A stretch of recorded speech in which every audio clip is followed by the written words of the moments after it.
They hung her mother from an oak tree and left an 8-year-old girl alone in the fog to watch her die. But the child didn't run into a hero. She ran straight into Adrien Cain, a man whispered about in back rooms and feared in every city that owed him blood. That's what makes this story different. This isn't just about rescue. It's about what happens when the most dangerous man in the room is the only one willing to stop for a little girl begging for her mama's life. Picture a cold back road in upstate New York, the kind wrapped in mist and silence where headlights cut through the dark and every shadow feels alive. If you stay with me, you'll get a story packed with danger emotion and the kind of love that grows in the ruins of fear. Watch till the end then, like, comment, and tell me where you're watching from. The fog did not lift after the little girl said it. If anything, it pressed closer, as if the mountain itself wanted to hear whether anybody would answer her. Adrien Cain stood in the middle of the road with the child trembling in front of him, and the black Escalade idling behind his shoulder. The headlights cut pale tunnels through the mist. Water dripped from the pine branches overhead. Somewhere farther down the slope, a creek moved over rock with the low, steady hush of something old and indifferent. The girl could not have been more than 8. Mud streaked her bare legs. One sock was gone, the other clung to her ankle in a gray-soaked twist. Her sweater had once been yellow, the soft kind sold in school aisles at the start of autumn, but now it was dark with moisture snagged at the shoulder and marked with dirt leaves, and something that looked too much like dried blood. There were burns around both wrists, angry red and rubbed raw like someone had tied her hard enough to leave memory behind on her skin. She kept trying to speak too fast for breath. They left her there. I ran, and I thought I was going to lose the road, and I heard your cars, and I thought maybe if I kept screaming somebody would hear me this time. Adrien watched her expression unreadable. One of his men stepped closer through the fog. Mason Reed moved with the kind of economy that came from years of violence refined into discipline. Dark coat, gloves, eyes always scanning. Boss, this could be a setup. The child flinched at the word setup because children always knew when adults were deciding whether to believe them. Adrien lowered his gaze to her hands again. Rope burns, broken nails, dirt ground into the heel of her palm from clawing against earth. There was no rehearsing that kind of panic. No criminal worth respecting would use a frightened child for bait on an open road with that much real terror pouring off her. He crouched just enough to bring himself nearer to her line of sight. "What's your name?" The girl swallowed hard. "Daisy. And your mother's name?" "Claire. Claire Harper." Her lips shook when she said it. "Please." He nodded once, not gently, not cruelly, just decisively. "Show me." Daisy turned at once toward the wall of trees, but the first step gave her away. Her knees folded. Adrien caught her under the arms before she hit the wet pavement. She was freezing, light as a bundle of sticks. He lifted her against his chest, and for one startled second she went completely rigid. Then instinct won over fear. She wrapped both arms around his neck and buried her face against his coat. Behind them, the rest of the convoy went silent. Luke Shaw killed the engine of the second SUV. Cole Mercer opened the rear hatch and pulled out a medical pack, 2 flashlights, and a compact rifle case without being told. Nobody asked Adrien what he intended to do. His men had worked with him too long for that. They read the angle of his shoulders, the stillness in his jaw, and understood. Mason moved up on Adrien's left. Cole took the right. Luke stayed a step behind, already checking the tree line for movement. "Any names?" Mason asked quietly. Daisy shook her head against Adrien's shoulder. They wore hats. One of them had a snake on his hand. One smelled like smoke and candy. Bad candy. Adrien started toward the woods. "We can use that." The forest swallowed the road within 10 steps. Gravel gave way to soaked earth, then to an animal path half lost under ferns and fallen needles. The fog was heavier under the trees, not drifting now, but hanging low between trunks like sheets of pale cloth. Branches brushed Adrien's coat. Thorn vines caught at his cuffs. Somewhere above, a crow gave one sharp cry and fell silent again. Left Daisy whispered. Adrien followed her pointing hand without hesitation. Every so often she would murmur another broken landmark, a split stump, a creek bed, a fallen sign. Each detail came mixed with sobs she was trying very hard to swallow. She seemed embarrassed by them, which angered Adrien more than the tears themselves. Children should not have to apologize for terror. How long ago, he asked. I don't know. Before sunrise. I think so. She sniffed hard. It was dark when they took us from the truck. Then the sky got lighter and she was still there. The muscles in Adrien's forearm tightened around her. They took you from where? Outside my apartment. The words landed and Mason heard them too. He looked over once, then back to the woods. This was no random roadside cruelty. These men had come for Claire. Planned it. Transported both mother and daughter. Wanted witnesses. Wanted fear. What did they say to your mom? Mason asked. Daisy hesitated. She did not want to say it. Adrien felt the hesitation move through her small body like a shiver. They kept asking where the money was, she whispered. She said she didn't take it.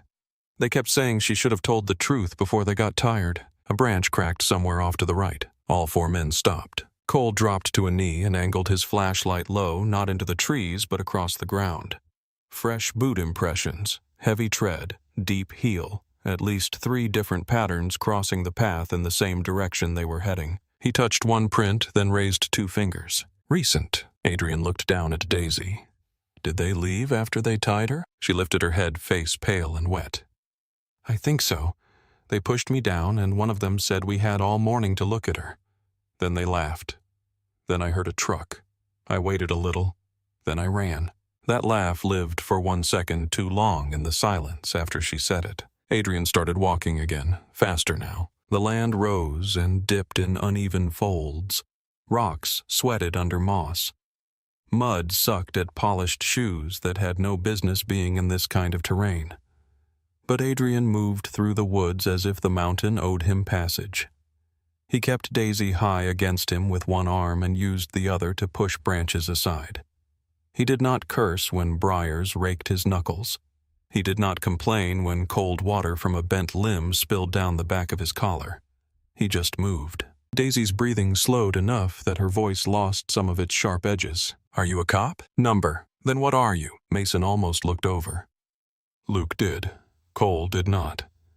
Cole rarely wasted attention on anything outside a perimeter unless Adrien wanted it. Adrien answered without drama.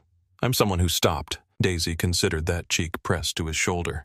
That's enough. For reasons Adrien had no interest in examining on a wet mountain before sunrise, that sentence lodged under his ribs like a splinter. The path narrowed near a washout where rain had eaten away the slope. Adrien stepped over a slick root, braced Daisy tighter, and descended into a hollow full of ferns and stone.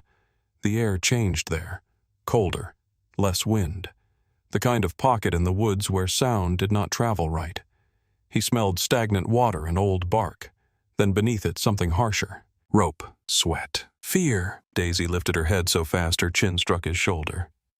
There. The trees opened. The clearing was not large, maybe 30 feet across, ringed by pine and black birch, but the oak at its center made everything else look temporary. It had likely been there before the road was ever cut into the mountain. Thick trunk, broad limbs, roots like coiled muscle breaking through the ground. The fog moved around it in pale layers. Claire Harper hung beneath one of its lower branches, wrists bound high above her head, with a length of thick rope looped over the limb. Her toes dragged the ground just enough to keep her from full suspension, not enough to spare her the strain. Her head was bowed. Dark hair hid most of her face. Her blue diner uniform shirt was half untucked and soaked through, whether from rain sweat or both, Adrien could not tell. One shoe was missing. Her left knee was caked in mud where she had likely fallen before they hauled her upright again. Daisy made a sound no child should ever make. Adrien set her down behind him and turned, catching both sides of her face in his hands. Look at me. She was sobbing now, the kind of sobbing that came from someplace beyond breath. He held her gaze until it found his. Do not go to her yet, but that's my mama. I know. His voice stayed low and level. My men need space to keep her alive. Something in the certainty of that sentence cut through the panic. Daisy nodded once, fast and shaking. Mason was already at Claire's side, fingers at her throat, then lower testing carotid pulse and checking the color in her nail beds. Luke positioned himself under the rope line.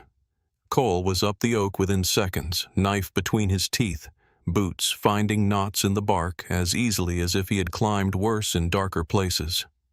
Adrien stepped in front of Daisy and blocked her line of sight with his body. "Well?" he asked. Mason did not answer at first. He leaned close to Claire's mouth, watched for condensation, then pressed 2 fingers again beneath her jaw. "There," he muttered. "Weak, but there." He glanced up. "She's alive." Daisy broke all over again. This time the sound was relief and fear twisted into the same breath. Adrien did not touch her.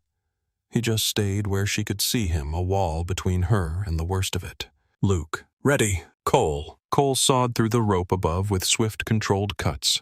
3 seconds. Luke adjusted his footing. Mason moved in closer, arms half raised, ready to support Claire's shoulders once the tension went. The rope parted with a rough snap. Claire dropped. Luke caught most of her weight. Mason took the rest, lowering her to the wet ground with surprising care for a man whose hands had likely broken more bones than they had bandaged. Claire's body spasmed once when her arms came free. A ragged breath tore from her throat that sounded like rust pulled over stone. Daisy lurched forward. Adrien stopped her with one hand against her shoulder. Not yet. Mason was working too quickly for interruption now. He cut the rope from Claire's wrists and swore under his breath at the damage. Deep abrasions, swelling, numbness likely spreading into the hands. He checked her pupils' airway response to pressure along the ribs and sternum. Claire flinched weakly when he touched her left side. "No obvious puncture wounds," Mason said. "Possible bruised ribs, severe exposure, shock. Her circulation's a mess. Neck, clear enough. She's breathing on her own." Cole dropped from the branch and crouched beside them. No other movement in visual range. Adrien pulled his phone from his coat and dialed a number from memory. The call connected on the first ring. "I need the Hudson House opened now," he said. "Medical team only. Full discretion. Adult female. Exposure restraint trauma, possible internal bruising.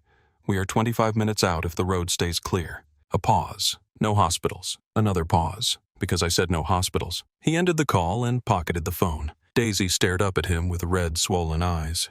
"Why not hospitals help people?" "Sometimes they do," Adrien said.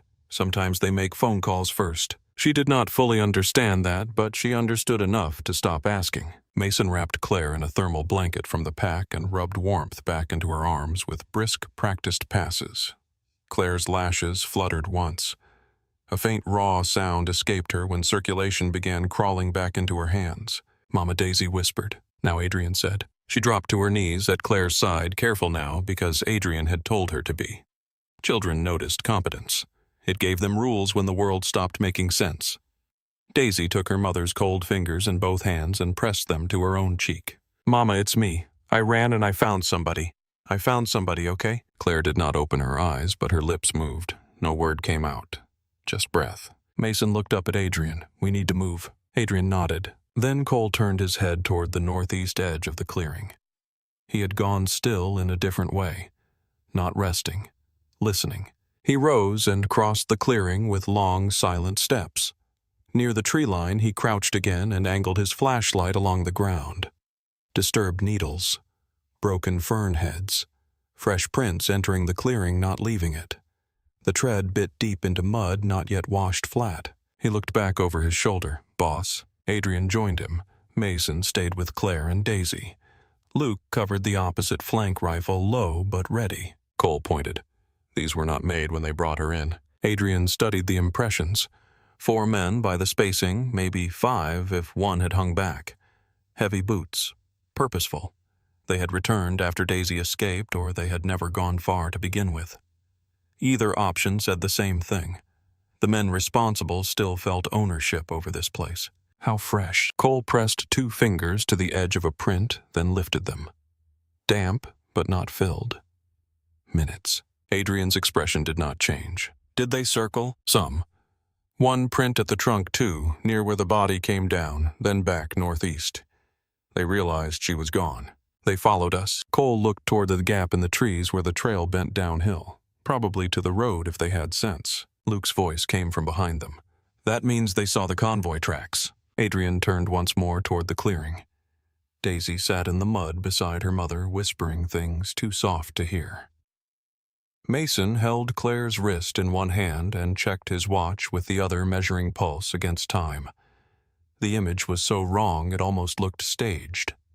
A child in a ruined sweater crouched beside a woman half frozen under a blanket, while 3 armed men in expensive coats stood guard around them in the fog. Adrien had built a life out of compartmentalization.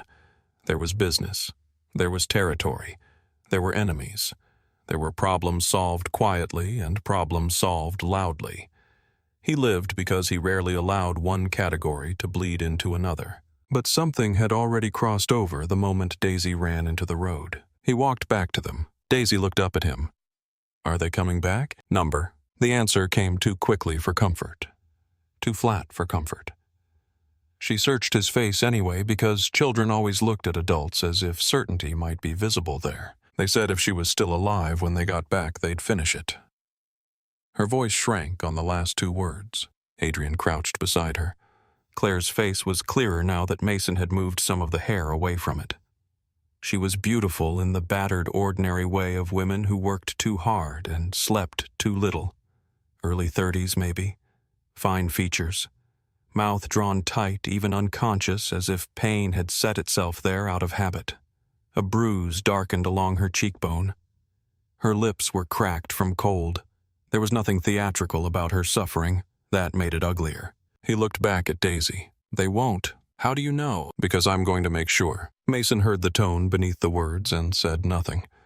Luke did hear it too. Luke's grip on the rifle shifted almost imperceptibly, the body learning there was another kind of work ahead once this one ended. Claire stirred again. This time her eyes opened a fraction. At first there was no focus in them, just pain and light and the animal confusion of someone dragged up too fast from the edge. Then her gaze landed on Daisy. No mother needed full consciousness to know her child. Claire tried to rise. Mason pressed one hand gently but firmly to her shoulder. "Easy." "My girl," Claire rasped. Her voice sounded shredded. "Daisy." "I'm here, Mama. I'm here." Claire's eyes filled, but the tears did not fall. Her body did not seem to have enough warmth left for crying. She tried to move her wrists and gasped at the pain.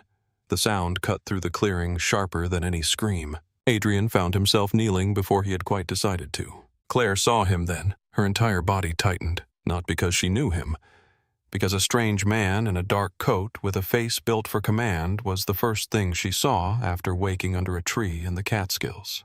Fear was the correct response. Adrien kept his hands where she could see them. "Your daughter found us on the road," he said. "You're alive. We're getting you out." Claire's gaze flicked over his shoulder to the other men, the weapons, the open medical kit, the cut rope still hanging from the branch above. She put pieces together quickly for someone half frozen and half conscious. "Who are you?" "Adrien Cain." Recognition came small but unmistakable. Not from personal knowledge, from rumor. Even people outside his world knew the name if they had ever worked in bars, restaurants, clubs, or any place where money moved after midnight. Fear changed shape in her eyes. That annoyed him more than if she had simply panicked. "Can you stand?" Mason asked. Claire tried. Her legs folded under her at once. Luke moved in and caught her before she collapsed face first into the mud. No, Mason answered for her. "We carry." Daisy's fingers tightened around the blanket over Claire's chest. "I can help." Adrien rose and held out a hand. "You can stay beside her." Daisy slipped her hand into his like she had already forgotten she should be wary of him. Luke lifted Claire carefully, one arm beneath her knees, the other supporting her back. She bit down on a cry when the motion pulled at her shoulders. Mason gathered the medical pack and walked close, monitoring her breathing. Cole ranged ahead again, tracking the path back with his light-angled low. Adrien took Daisy in his arms once more when the ground steepened and she stumbled. The return through the woods felt different. Before, the forest had been a maze. Now it was a corridor between what had happened and what would happen next. Claire drifted in and out of coherence. Sometimes she seemed aware enough to track voices. Sometimes pain dragged her under again. Once, as Luke stepped over a fallen log and jostled her, she opened her eyes long enough to look straight at Adrien. "They'll come after her," she whispered. Adrien did not ask who. He already knew the answer was men with too much confidence and too little restraint. "Not today," he said. "You don't know them." "No," Adrien replied, "but I know men like them." The path widened. The smell of wet asphalt returned under the scent of pine. Then the road appeared through the fog, black and shining. The two SUVs waited exactly where they had been left. Engines cold now, windows beaded with moisture. Luke moved Claire into the back seat of the lead vehicle.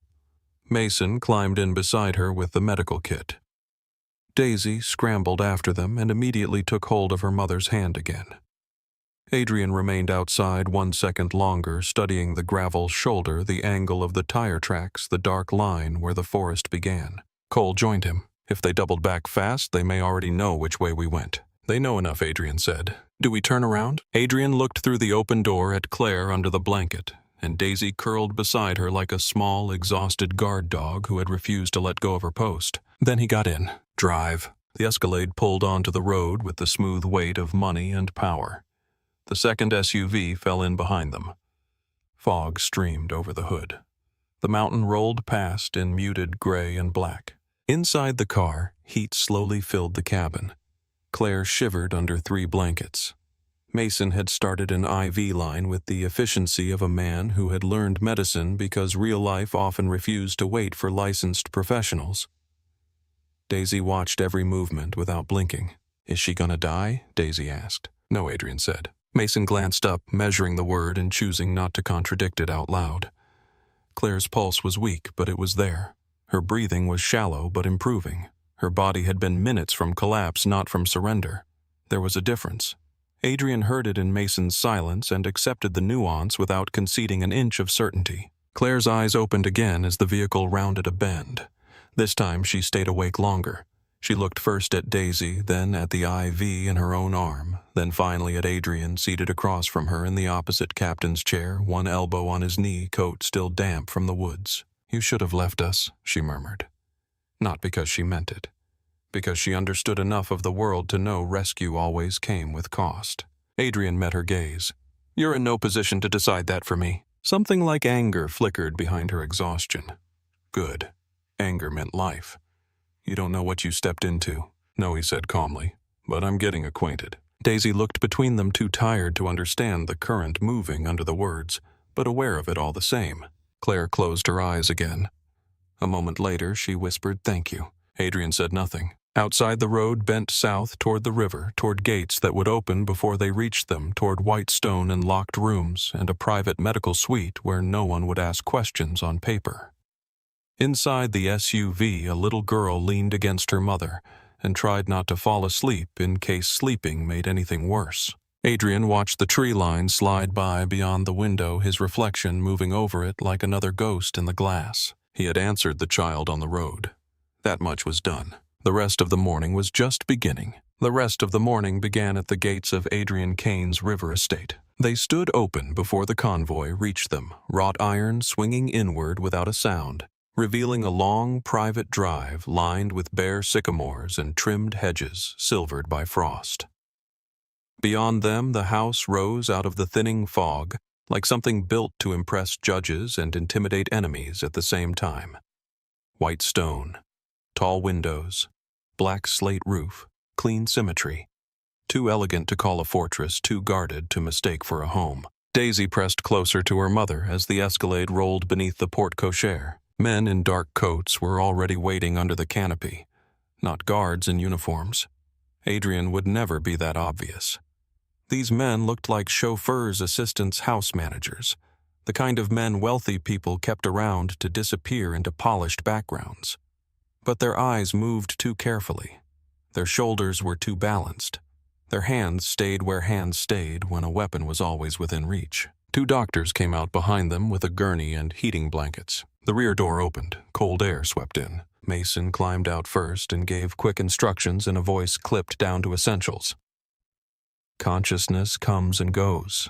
Wrists took the worst of it. Exposure, no hospital records, no names outside this house.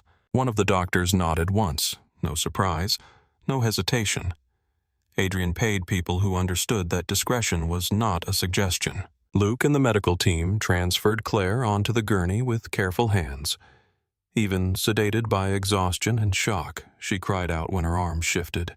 Daisy lurched after her so fast Adrien had to step in front of her. I'm going with her. Yes, he said. Then move. That almost made Mason smile. Almost. Adrien placed one hand on Daisy's shoulder and guided her aside while the team wheeled Claire through a set of glass doors and into a corridor bright enough to feel unreal after the woods. They need space for 1 minute. She'll think I left. No. His voice stayed low.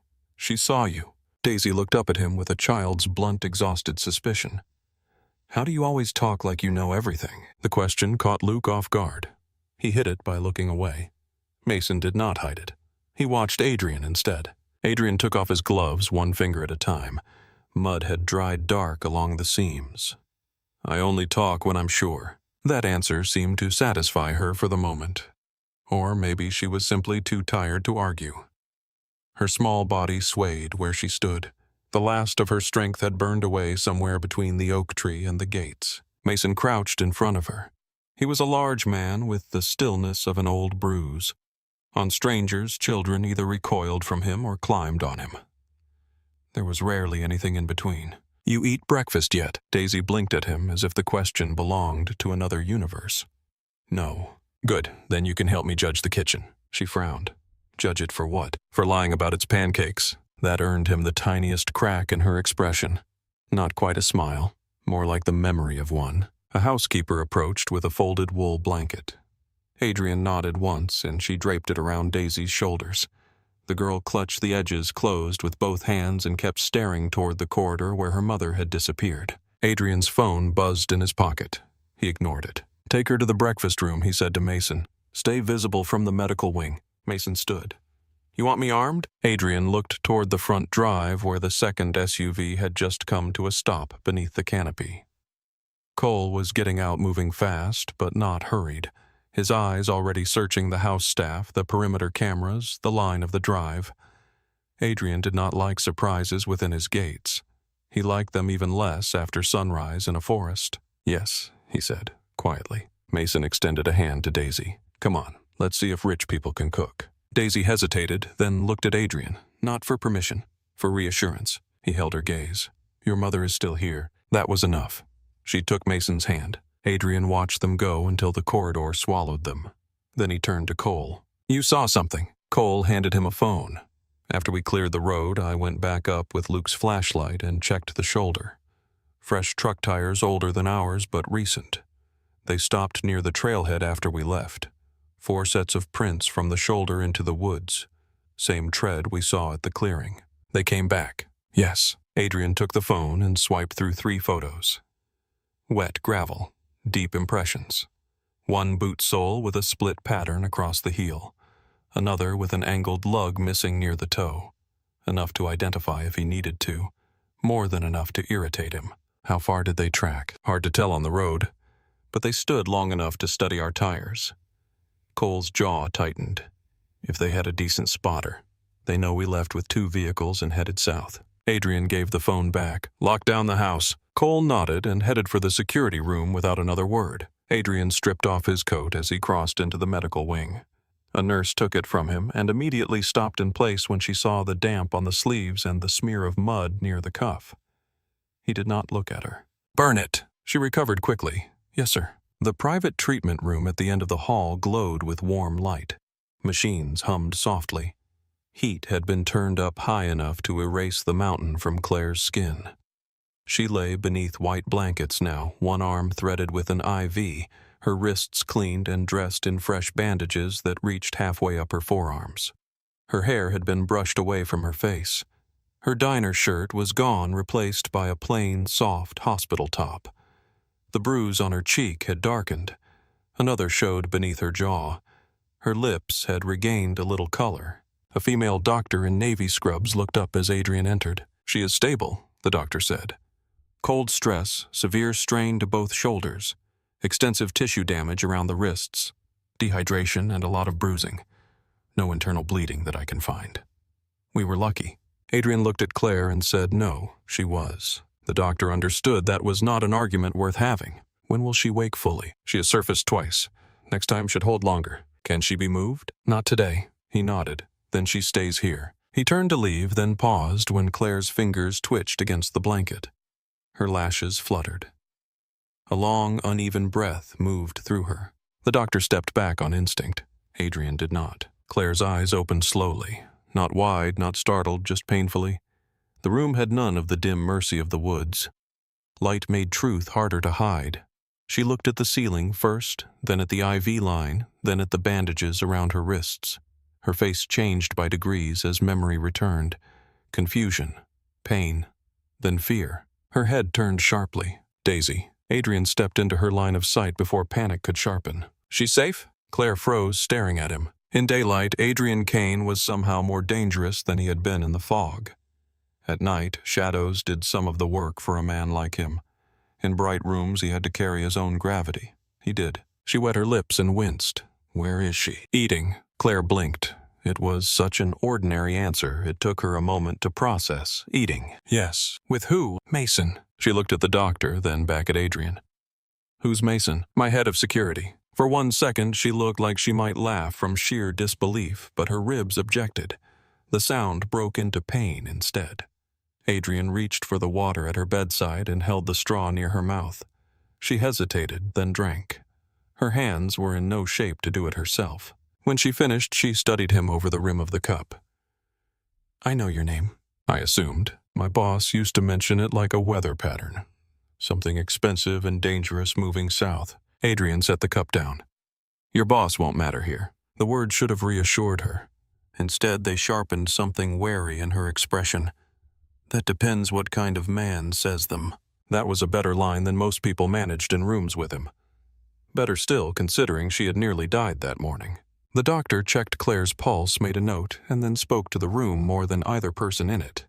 She should rest. Claire kept looking at Adrien. And if I say I want my daughter now, Adrien answered before the doctor could. Then you get her now. He stepped into the hall and sent one of the staff to fetch Daisy. The girl appeared less than a minute later with Mason behind her and syrup on one sleeve. The second she saw Claire awake, she broke into a run. Mama, Claire cried then. Not hard, not dramatically. Just silently, with relief finally warm enough to melt something inside her. Daisy climbed onto the edge of the bed, careful of the tubes, because children paid attention when the adults around them treated pain like sacred ground. I didn't leave, Daisy said at once. I only went because they said pancakes, and then they really had pancakes. And Mr. Mason said rich people lie about food, but this one time they didn't. Claire let out the smallest cracked laugh and pressed her forehead to Daisy's hair. You are okay. I found help. I know. Daisy pulled back just enough to look at her mother properly. You remember me? Of course I remember you. Mama. I thought maybe because they hurt you and you were hanging there and you looked asleep with your eyes open, and I thought maybe... Claire cut the words off by kissing her temple again and again until Daisy stopped talking and just held on. Adrien stepped back into the hall. The door stayed open. He never liked closed doors unless he controlled both sides of them. Mason joined him. She eats like she's been fighting wolves for a week, Mason said quietly. She has. Mason glanced through the opening at Claire and Daisy. You were right. The mother recognized your name. That worries her. It should. Adrien said nothing. Mason leaned one shoulder against the wall. We pulling records on Falcone? Yes, so that is who this is. Adrien's gaze flicked toward him. You heard enough. I know that look. Mason folded his arms. You get it when someone mistakes cruelty for strategy. There were many things Adrien tolerated in men. Greed, vanity, fear, ruthlessness, all useful in the right amounts. But theatrical cruelty toward the defenseless was something else. It marked a man as sloppy, emotional, weak in the one way Adrien never forgave. A young staffer came down the hall carrying folded clothes for Daisy and a fresh change for Claire. She slowed near Adrien, then kept walking when she saw his face. Good instincts. Move Victor's file to the top of the stack, Adrien said. Mason nodded once. On it. The morning stretched into afternoon under a strange hush. Rain began around noon first, as a mist on the riverside windows, then as a steady gray curtain that turned the Hudson into hammered steel. The estate adjusted around the new reality with seamless wealth. Meals appeared. Doctors rotated in and out. Security shifted in tighter circles. No one asked Claire for paperwork. No one asked Daisy where they lived. The house simply swallowed them both into a private system that ran on obedience and money. From the breakfast room, Daisy was taken to a smaller lounge near the medical wing where she could color at a low table while still seeing the door to her mother's room. Mason gave her a deck of cards and taught her how to fan them badly. Luke passed through once with a tray and let her steal 2 strawberries off it without comment.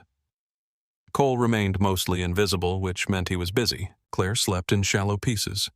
Each time she woke, she looked first for Daisy. Once that fear settled, she looked for Adrien. She hated that second instinct almost as much as she relied on it. Late in the afternoon, she found him standing near the windows of her room while the doctor changed one of her dressings. He had changed clothes. Dark charcoal suit now. White shirt open at the throat. No tie. Dry, composed, and impossible to imagine climbing through wet underbrush before dawn, though she had seen the aftermath on his cuff and on the cut across one knuckle. The doctor finished and left. Adrien stayed. Claire watched rain stripe the glass behind him. Do men like you ever sit down when there is a reason? That sounds exhausting. It saves time. Her gaze dropped to his hand. You hurt yourself. He glanced at the split skin across his knuckle as if he had forgotten it existed. Tree branch. Liar. His mouth moved not quite into a smile. You just woke up from a near hanging, and that is what concerns you. That and where my daughter will sleep tonight, in the room next to yours. Claire let out a slow breath. Thank you. He inclined his head once accepting gratitude the way some men accepted invoices. She shifted carefully against the pillows. Every movement sent pain through her shoulders in bright, punishing lines. You said my boss won't matter here. Yes, I need to know if that is because you are stronger than he is or because you are worse. Rain tapped harder against the window. Adrien crossed the room and set a glass of water within reach of her good hand, even though both were bandaged badly enough to make reaching a challenge. Those are not always different things. Claire absorbed that in silence. He had not lied to her. She could hear the difference. Her voice dropped. His name is Vincent Falcone. I know. She closed her eyes briefly. Of course he knew. He owns the club where I worked nights. Owned, Adrien said. Her eyes opened again. That sounds final. It is a habit of mine. She studied him for a long moment. You don't talk like anyone else I've met. I do not need to. Something in that answer should have annoyed her. Instead, it landed somewhere stranger, somewhere too close to safety. She looked away first. Across the hall, Daisy laughed at something Mason said. The sound floated and soft and brief before the house swallowed it again. Claire listened to it like medicine. Adrien did too. She likes him, Claire said. Mason has daughters. That surprised her. Really? Yes. He does not look like a man who gets outvoted by little girls. He is outvoted regularly. This time she did laugh, and though it hurt, she did not regret it. The laugh faded. Real life returned. Vincent said I stole from him, she said quietly. $3,000. I didn't. Adrien waited. I kept books in the office twice a week after bar close. Side ledgers. Tips, deliveries, liquor orders. Things he did not want on the regular books. I started noticing numbers that moved in circles. Cash in one place, gone in another, then filled by fake losses. I said something stupid. I asked questions. You embarrassed someone. She nodded. His nephew, Anthony. He was skimming and covering it. Vincent knew or figured it out after, but I was easier to punish than blood family. Adrien's face did not change yet. The room seemed to grow colder. He asked me to sign a corrected ledger saying I misplaced the money.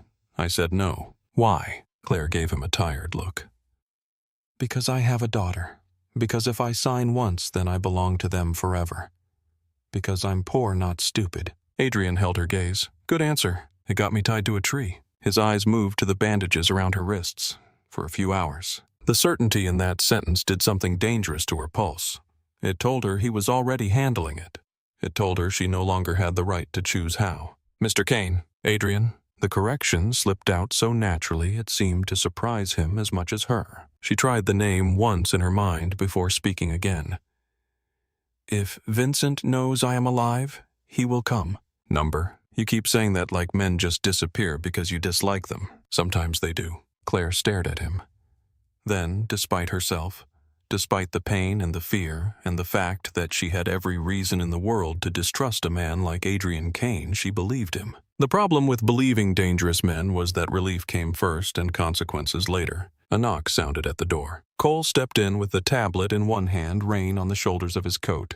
Need a word. Adrien took one look at his face and stepped back into the hall. Cole handed over the tablet screen already open to a set of time-stamped images. Security photos from the forest road. 4 men in work jackets and caps at the clearing after the rescue, enlarged stills from a distance. One with a serpent inked across the back of his hand. Another pacing near the cut rope. Another kneeling where Claire's body had hit the ground. Adrien swiped to the next image. Tire tracks photographed from the shoulder where the men had returned to the road. Then another. A partial plate from an old pickup caught on a roadside camera half a mile north. They came back and searched, Cole said. Then they regrouped at a service station farther up the county road.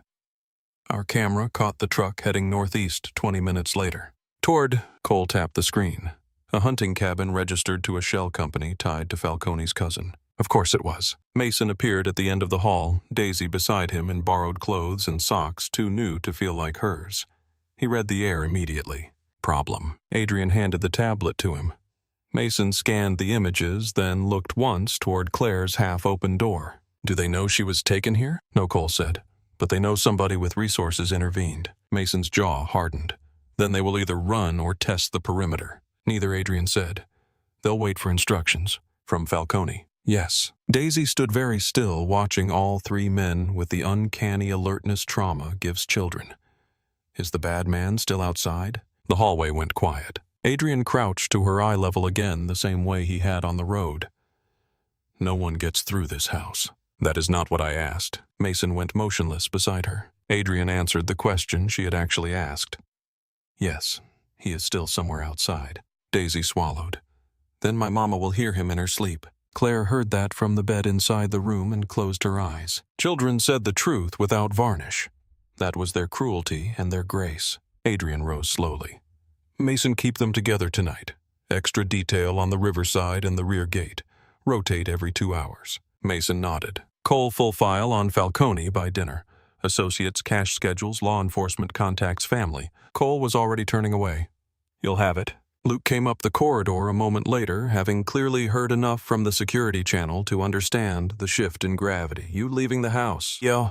Adrien glanced through the doorway once more. Claire in the bed, pale but awake. Daisy by the hall table, trying to be brave enough for grown people.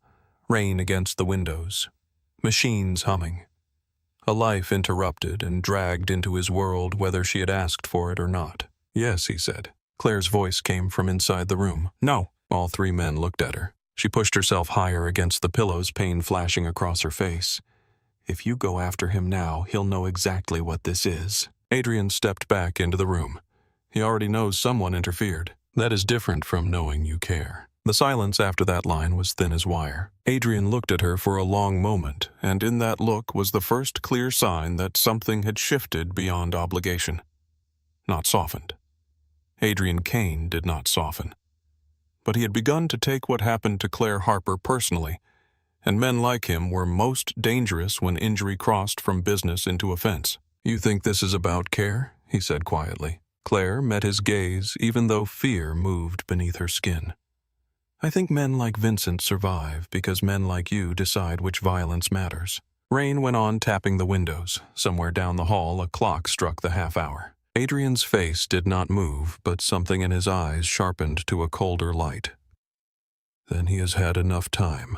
He turned and walked out. By the time night settled over the river and the estate lights cast long, pale bars across the wet lawn, the house had changed shape around his decision. Men moved through it in silence. Doors opened and shut. Weapons were checked where no child would see them. Cars were brought around and idled under the covered drive. Mason took a seat outside Claire's room with a deck of cards in one hand and a pistol under his jacket. Daisy finally fell asleep, curled in a chair beside her mother's bed, wrapped in a blanket too large for her one hand resting over Claire's bandaged wrist, as if touch alone could keep mourning from repeating itself. Claire lay awake in the dim light, listening to the house breathe around her. Somewhere below an engine started. She turned her head toward the dark window, toward the river beyond it, toward the man who had stepped out of the fog that morning like trouble in a tailored coat and had never once pretended to be anything gentler than he was. The room stayed quiet. The night did not. The night did not stay quiet for long. Rain followed Adrien's convoy north into the Catskills, a cold spring rain that slicked the road black and turned the shoulders to shining mud. The wipers moved in a steady rhythm across the windshield of the Escalade. Headlights cut through sheets of water, catching bare branches, road signs, and old stone walls before the dark swallowed them again. Inside the SUV, nobody wasted words. Cole drove. Luke sat in the passenger seat, one elbow braced against the door, watching the side mirror as if something might come racing out of the mountain after them. Adrien sat in the back with Falcone's file open on the seat beside him, unread pages lifting slightly each time the climate control shifted. Vincent Falcone, 47. Albany-born nightclub owner on paper, lender and bookmaker and practice collector by reputation. He liked polished shoes, expensive watches, and the theater of fear. He kept a nephew close and women farther away than they deserved. He bought local cops one at a time and treated loyalty like a rent payment due every month and gone if missed. Adrien read each page once and remembered all of it. He closed the file when the county road narrowed and the trees thickened. How far? Cole checked the odometer, another mile. Luke adjusted the compact rifle on his lap. Thermal camera at the service station caught one pickup, 4 bodies in the cab headed this way. That was 90 minutes ago. Then they are either inside or gone. Cole's eyes stayed on the road. They came back to the clearing after the rescue. Men do not do that unless they feel ownership. Adrien looked out at the black woods sliding past his window. Ownership confuses small men. The cabin appeared without warning through the rain, tucked behind a stand of pine and dead oak at the end of a washed-out dirt track. It was bigger than most hunting cabins and uglier than all of them, made of old logs darkened by weather and neglect. One yellow porch bulb burned over the front steps. Smoke lifted from a metal chimney. A generator muttered somewhere behind the structure. 2 trucks sat in the mud beside the building, one old Ford pickup with a cracked tail light, one dark SUV that looked stolen from a more respectable neighborhood. Cole killed the headlights before the drive opened fully onto the clearing. The world narrowed to rain engine breath. Luke looked back. "You want quiet." Adrien's eyes stayed on the cabin. Light moved behind the curtains. Shadows crossed once, then twice.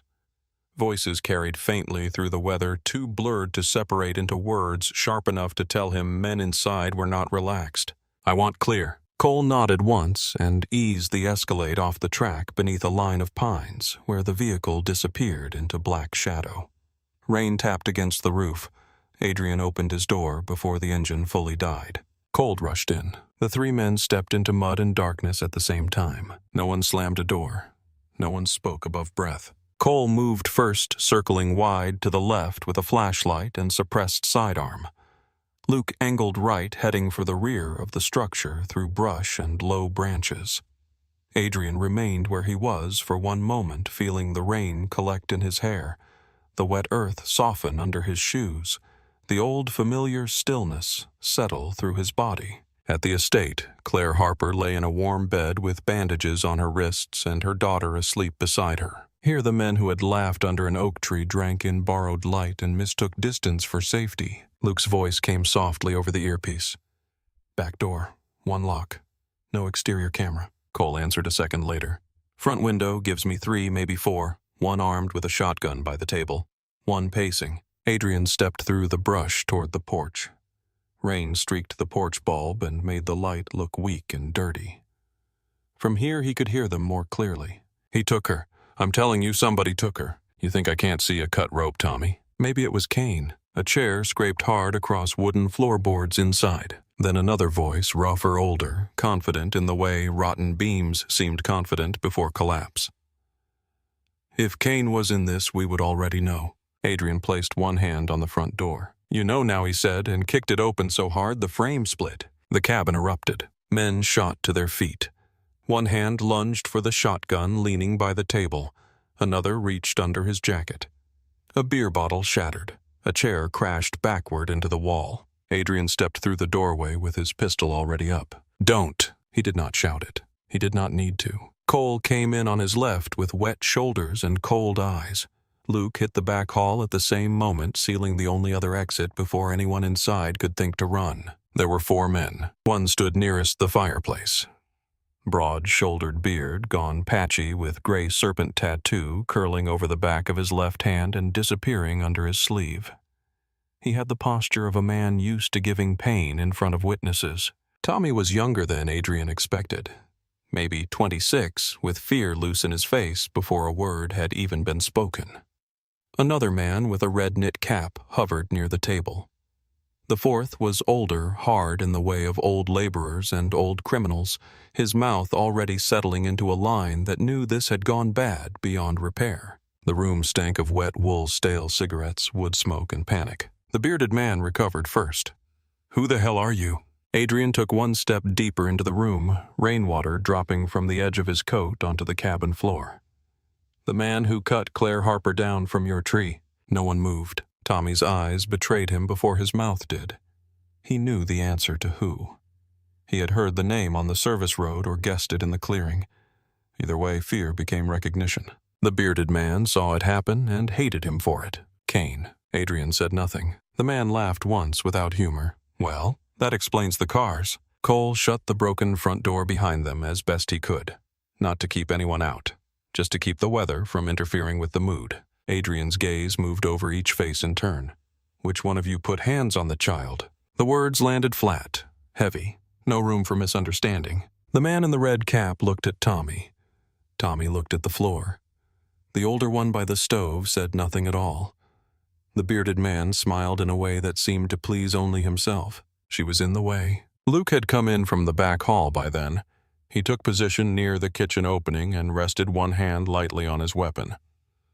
"Wrong answer." Adrien held the bearded man's eyes. "Name." "Jake Harlan. You work for Vincent Falcone." Jake tilted his head. "I work for whoever pays in cash." "That means yes." Jake's mouth twitched. "You come all the way up here for a bartender and her brat?" Adrien crossed the room in 3 unhurried steps and struck him once. Not a wild hit. Not loud. A clean short punch that snapped Jake's head sideways and sent him crashing into the corner of the table. The room went still again except for the rain hammering the roof. Jake spit blood onto the floorboards and straightened slowly, one hand on the table edge. His eyes were different now. Not brave. Not angry. Calculating. Men changed when they understood another man had no interest in performing for them.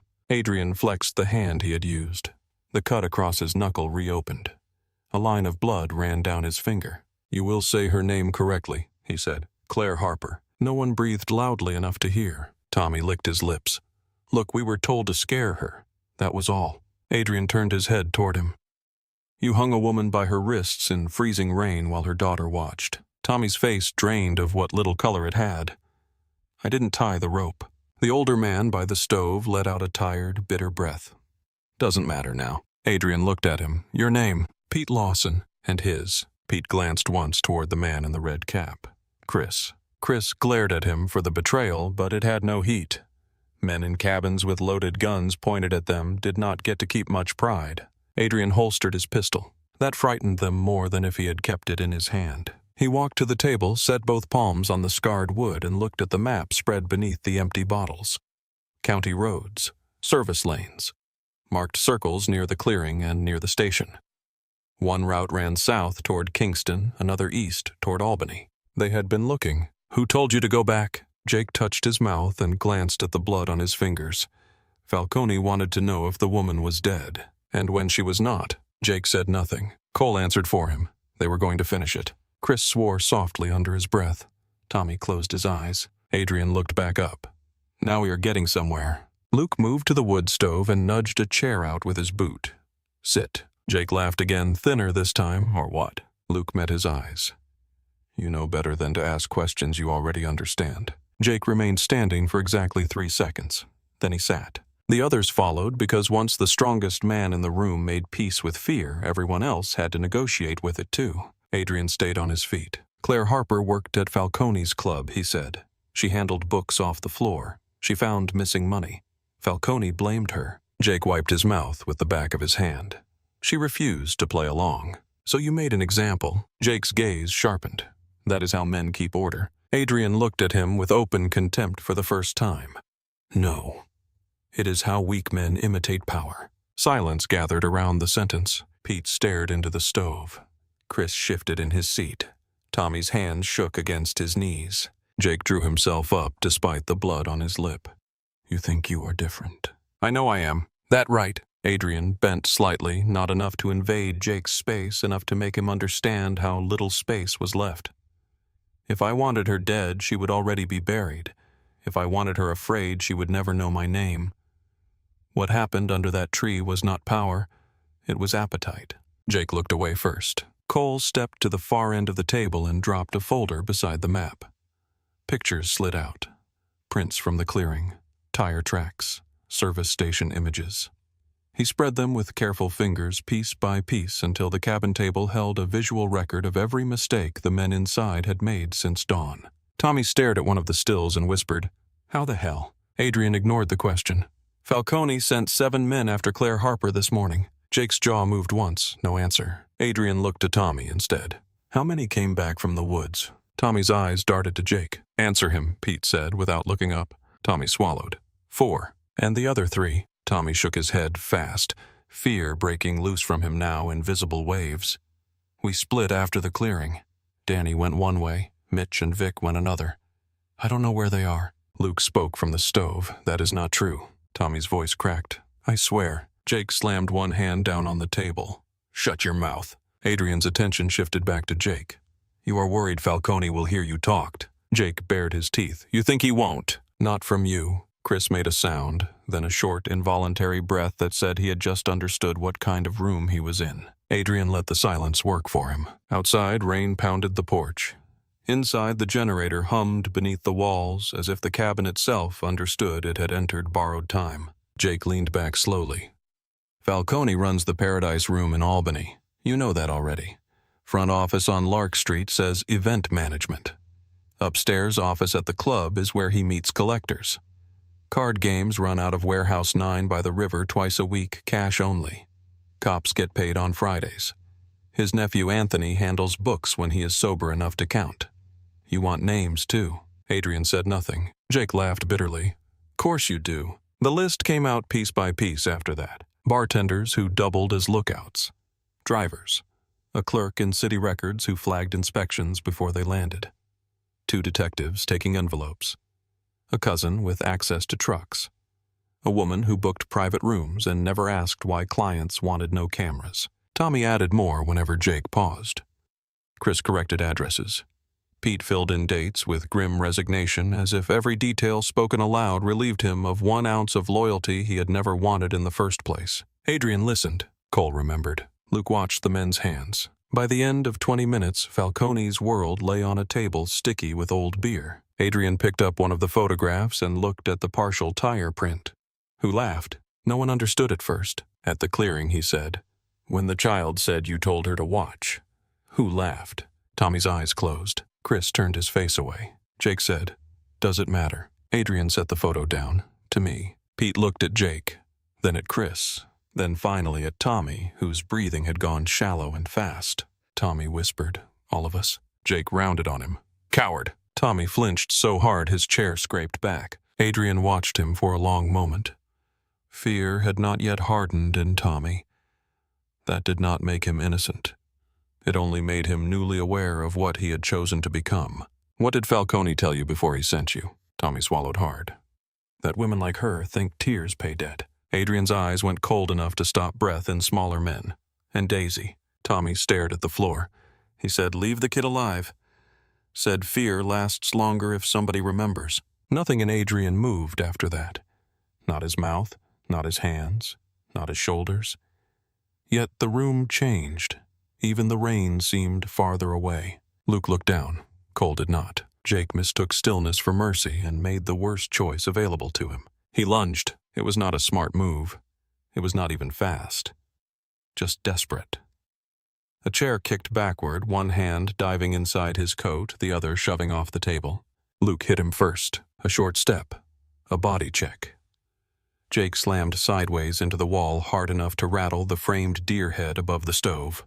The pistol inside his coat never cleared leather. Cole had it stripped from him before he found breath again. Chris stood halfway, then saw Adrien looking at him and sat back down so quickly his knees struck the underside of the table. Tommy began to cry quietly and hated himself for it. Pete looked older than he had 10 seconds before. Jake coughed, one arm trapped behind him under Luke's grip. "You dead men!" Adrien walked over and crouched in front of him. Rainwater still darkened the shoulders of his suit. The blood on his knuckle had dried to a thin red line. "No," Adrien said, "just occupied." He stood and turned away. The rest happened with the terrible efficiency of experienced men who had already decided how much noise the night was allowed to make. Cole gathered the file pages and the photographs. Luke secured the weapons. Pete spoke once more, giving up the passcode to a side office at the Paradise Room. Chris offered the location of a lockbox without being asked twice. Tommy kept shaking. Adrien took in each face one final time. These were not masterminds, not monsters out of myth, just ordinary men with enough permission and too little conscience. That was always the ugliest part. He looked at Jake last. "You should have left her in the rain." Jake's split lip curled. She was already dead. "No," Adrien said softly, "you were." He walked out into the storm. Cold rain struck his face at once and washed the cabin air from his lungs. Behind him, the door stayed open for a moment, light spilling over the porch into mud and weeds. Then Cole pulled it nearly shut again. Luke emerged a minute later, silent as ever. Cole came after him with the file tucked inside his coat to keep it dry. He glanced once toward Adrien. "We have enough." Adrien looked through the trees toward the long, dark line of the mountain. Somewhere South River fog had settled over stone terraces and iron gates. Somewhere below it, Claire Harper lay awake because men like Vincent Falcone taught women not to trust sleep. "Burn the paper in the stove," Adrien said. "Take the hard drive." Cole nodded. Luke spoke first as they moved toward the trucks. "You going straight to Albany?" "Yes." Cole looked over. "Tonight." Adrien opened the rear door of the Escalade. "It is already tonight." The drive back down the mountain blurred into rain mud and county lines. Cole drove one of Falcone's trucks behind the Escalade for part of the route before abandoning it at a turnoff near a quarry. Luke changed plates at a gas station with no cameras that mattered. By the time they reached the edge of Albany, the storm had weakened to a hard mist hanging low over brick buildings and traffic lights. The Paradise Room stood on a corner lit in blue and amber, all polished glass and black trim. The kind of place that sold expensive drinks to men who wanted to feel dangerous without ever earning it. The front entrance glowed. Music pressed faintly through the walls. A valet smoked under the awning and never saw Adrien's car pause on the far side of the block. Adrien did not go in through the front. He entered through the service alley where kitchen deliveries came after midnight. The side door opened before he touched it. Falcone's head of floor security had already made his decision 15 minutes earlier and discovered how simple life became when one chose survival. Music thumped under the stairs as Adrien climbed. The upstairs office smelled of cigar smoke, cologne, and money handled by too many hands. Vincent Falcone stood behind a polished desk with one hand braced flat against the wood fury barely contained by tailoring. He was handsome in the way some men remained handsome long after cruelty had begun to rot them from the inside. Silver at the temples. Expensive watch. Dark suit cut close to hide the softness wealth had put around his middle. Anthony stood near the bar cart by the window, pale and sweating. The nephew. Falcone looked from Adrien to Cole to Luke, and then to the two housemen at the door who no longer seemed to belong to him. His face changed. Not slowly, instantly. He understood, so Falcone said, voice dry around the edges. "It is you." Adrien closed the office door behind him. The city moved below the windows.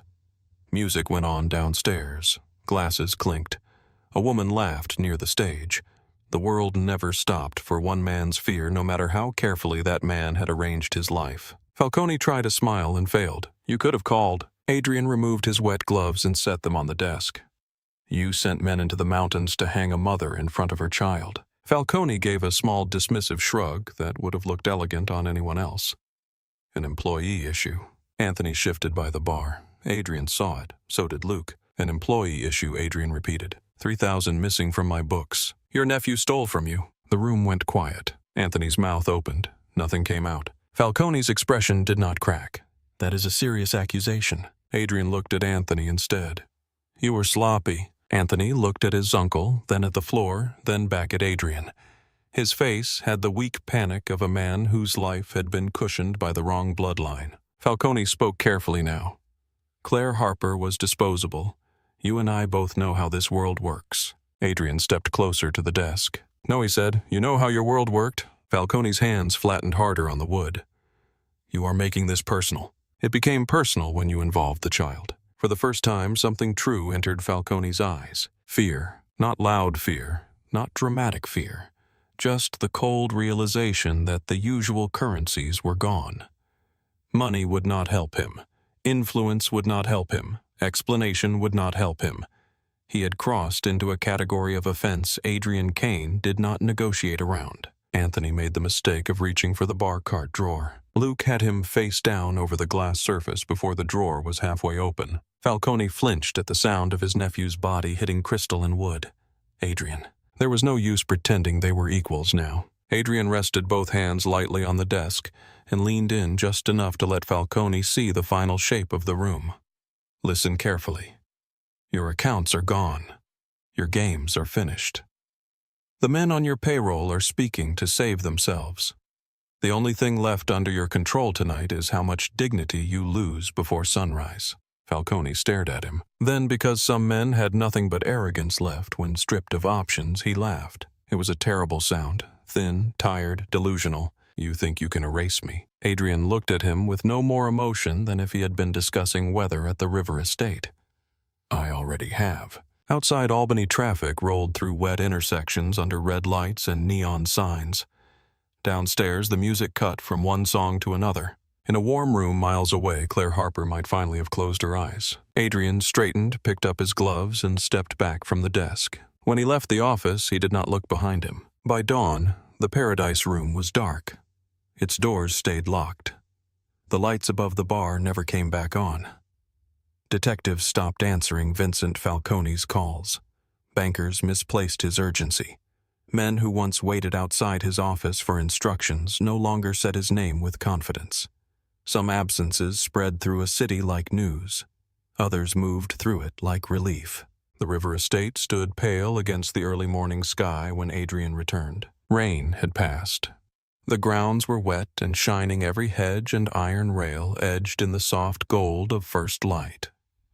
Mason waited at the door jacket, buttoned coffee untouched in one hand. He took one look at Adrien's face and set the cup aside. "Handled." "Yes." Mother and daughter slept 2 hours straight around 4. Adrien nodded once. Mason glanced at the faint blood on Adrien's cuff, then toward the stairs leading to the medical wing. "She asked if you came back." Adrien removed his gloves and handed them over with the ease of long habit. "And what did you say?" "The truth." Mason opened the front door for him. "That you always come back when something is unfinished."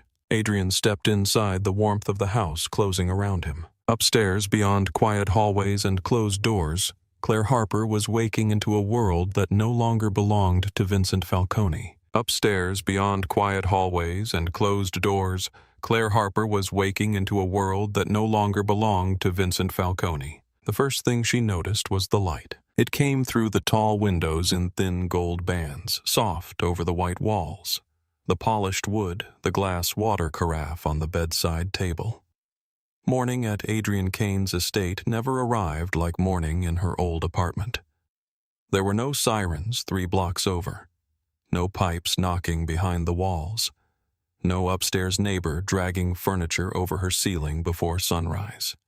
Here the day slid in like it had been instructed to keep its voice down. The second thing she noticed was Daisy. Her daughter had crawled out of the chair sometime before dawn and was now asleep curled on the bed beside her. One small hand spread over Claire's blanket as if she had fallen asleep mid-watch. A stuffed fox someone in the house had produced overnight was trapped under Daisy's arm. Her lashes rested dark against her cheeks. Her mouth was slightly open. For the first time since the mountain, her face looked like a child's again. Claire lay still and listened to her breathe. Pain arrived a moment later, sharp in her shoulders, dull and angry in her wrists, bruised and heavy along her ribs. It made the room feel farther away than it was. She let out the smallest breath through her nose and turned her head toward the windows. Someone was standing there. Adrien. He had taken off his jacket and draped it over the back of a chair. Morning light caught along the edge of his white shirt and the line of one scar near his wrist where his cuff had shifted. He stood with one hand in his pocket and the other loose at his side, looking not at the river, not at the view, but at the reflection in the glass. At her. Claire did not startle. Some part of her had expected him to be there. "How long have you been standing there?" He glanced over. "Long enough to know you need stronger pain medication and will refuse it if the doctor offers." Her voice came out rough from sleep and healing. "Maybe I was trying to impress you. That would be a poor use of energy." That might have been a joke. With Adrien, it was hard to tell until his mouth shifted by half an inch. Claire looked back at Daisy. Did she sleep? For 2 hours, then again near dawn. And me. Better. The way he said it made it sound like a report he had personally verified. That should not have comforted her. It did. Claire wet her lips. "You came back late." "Yes." She looked at the cut on his knuckle, now clean but still split. There was a bruise rising at the edge of his jaw, too faint enough to miss unless someone knew to look, and Vincent Falcone will not be troubling you again. Claire's gaze held on him. "You say things like that as if people can be crossed off a list." "They can." The room went quiet for a beat. She believed him. That was the part that unsettled her most. She believed him not because of menace or myth, but because he never tried to decorate his certainty. There was no swagger in him. No need to announce power when power had already arranged the room around itself. Daisy stirred, rubbing one eye with the back of her hand. The stuffed fox dropped to the floor. "Mama, I'm here." Daisy sat up at once, relief flashing across her face before she even fully woke. Then she saw Adrien by the window and straightened. "Did you get him?" Claire closed her eyes briefly. Children never asked small questions after surviving large things. Adrien looked at Daisy with the same steady attention he gave men holding guns. "You do not need to worry about him anymore." Daisy took that in, then nodded once, as if filing it somewhere permanent.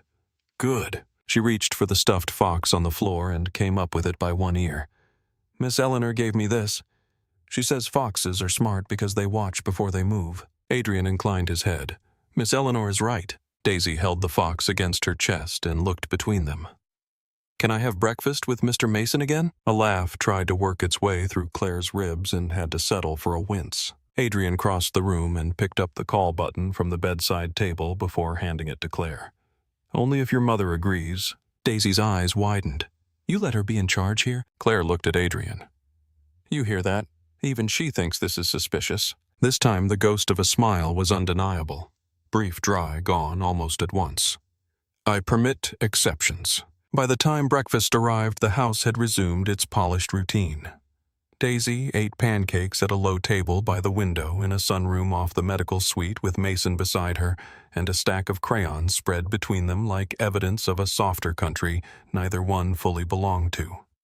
Claire remained in bed, propped against pillows, while a nurse checked her bandages and temperature.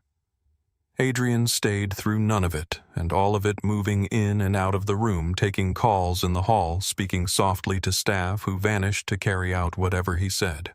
It should have felt intrusive. Instead, it felt like being held inside machinery designed to keep harm out. Late in the morning, when the nurse left and Daisy had wandered down the hall to show Mason a drawing of a fox with a pistol, for no clear reason beyond recent experience, Claire found Adrien in the chair near the windows. He had finally sat. She watched him for a moment before speaking.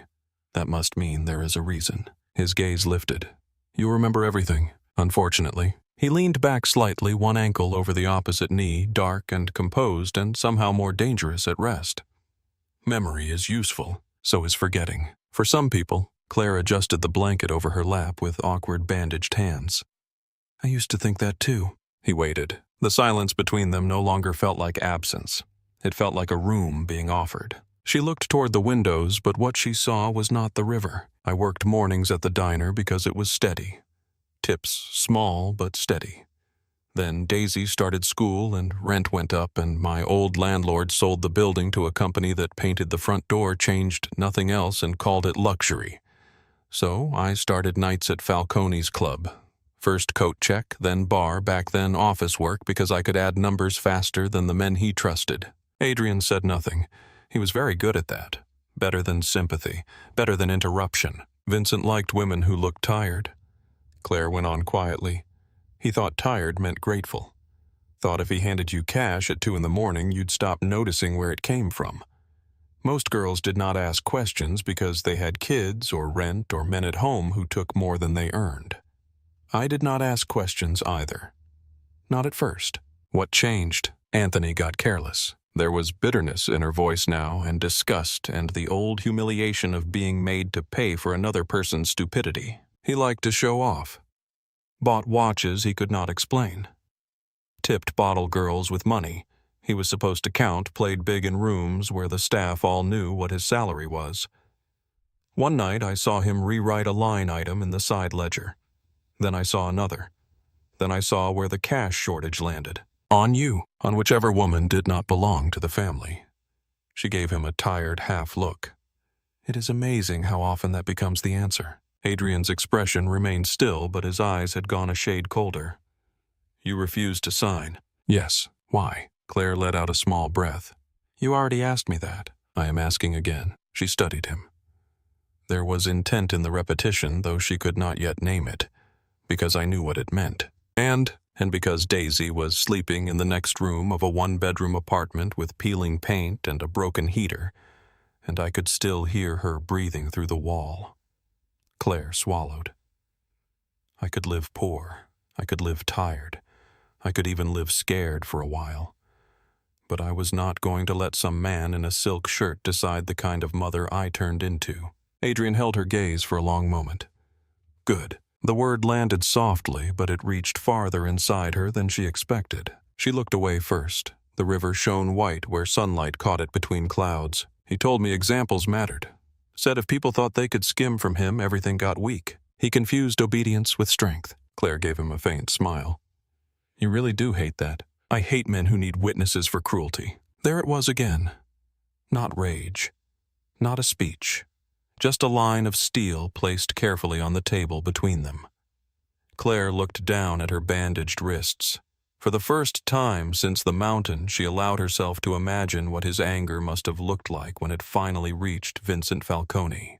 The imagination was enough. She did not ask for details. The door opened and Daisy came back in with Mason behind her, holding up her drawing. Mr. Mason says the fox is too well armed for a woodland creature. Mason remained expressionless. I said it suggests access to an organized supply chain. Claire laughed despite herself. Adrien actually exhaled something close to amusement through his nose. Daisy brought the page to the bed. It was mostly orange scribble, but there was a clear little fox in the center. Upright eyes narrowed, one tiny black pistol clutched in a paw. Beside it stood a tall, dark figure in a coat. Who is that? Daisy looked offended by the question. That is you. To the fox. No. She pointed at the smaller figure. The fox is me. You're the tall one. Mason folded his arms. She did the ears first. It is definitely her. Daisy nodded solemnly. I watch before I move now. The sentence seemed innocent when she said it. In the room it broke something quietly. Claire reached for her daughter's hand and squeezed as best she could. Mason looked toward the window. Adrien's face did not change, but some tension entered the set of his shoulders, as if that one child's sentence had struck somewhere armor did not fully cover. Claire touched the paper with 2 fingertips. It is beautiful. Daisy beamed, then turned to Adrien. You can keep it if you want. He looked at the drawing as if no one had ever offered him something fragile for free. I will, he said. Mason cleared his throat. Kitchen asked whether the patient is eating lunch in bed or pretending to be independent. Claire arched a brow. Pretending, but in a chair. The move to the chair by the windows took effort, time, and more pain than Claire cared to show in front of Daisy. Adrien stepped forward before the nurse could reach her and offered his hand without a word. It was a strange hand to trust. Scarred knuckles, long fingers, controlled strength. A hand that could harm or hold with equal confidence. She took it. He lifted her carefully, one arm braced behind her back, the other steadying her elbow as she stood. The room narrowed to warmth pressure and the effort of not letting out a sound when her shoulders protested. His body was close enough that she could smell rain-washed wool and cedar soap and something darker that was simply him. You can let the chair come to you, she muttered through her teeth. You can complain less. I nearly died. You are doing better. That dry certainty again. It should have annoyed her. Instead, to her deep irritation, it steadied her steps. Once she was seated, Daisy announced she was done being around grown-ups who used serious faces too much and ran down the hall with the fox tucked under her arm. Mason followed at a more reasonable pace, glancing back only once. Adrien did not move away immediately. Claire looked up at him. He was still holding her hand. He seemed to notice it a second later and released her with the same quiet precision he did everything else. "Thank you," she said. He inclined his head. "Eat." Lunch arrived on a tray too elegant for her appetite. Soup bread, sliced fruit tea. The sort of meal designed to convince the body it wanted to heal. Adrien stayed by the window while she ate half the soup and some of the bread. He took 2 phone calls and ended both quickly. Once, when he thought she was not looking, he took Daisy's drawing from his inside pocket, smoothed the crease and put it back. Claire pretended not to see. It was mid-afternoon when the doctor returned to check her wrists. The bandages had to be changed again. The doctor explained circulation nerve pain, possible scarring, physical therapy. Claire nodded through all of it until the doctor asked her to hold still while the dressings came off. The first strip of gauze peeled away, and she sucked in a breath. The rope burns were worse clean than dirty. Angry ridges around both wrists. Skin raw, swollen, and broken where she had twisted against the knot until flesh gave before fiber did. The sight of them pulled the mountain back over her in one cold wave. Rain. Bark. Daisy's voice. The creak of the rope. Her hand jerked. Adrien was beside her before the doctor could speak. "Claire!" She did not hear him at first. Her breath had gone shallow. The room tipped. Then his hand closed gently around her forearm, below the wound warm and firm and real. "Look at me." She did. The flashback loosened just enough to let the room back in. The doctor resumed slower now.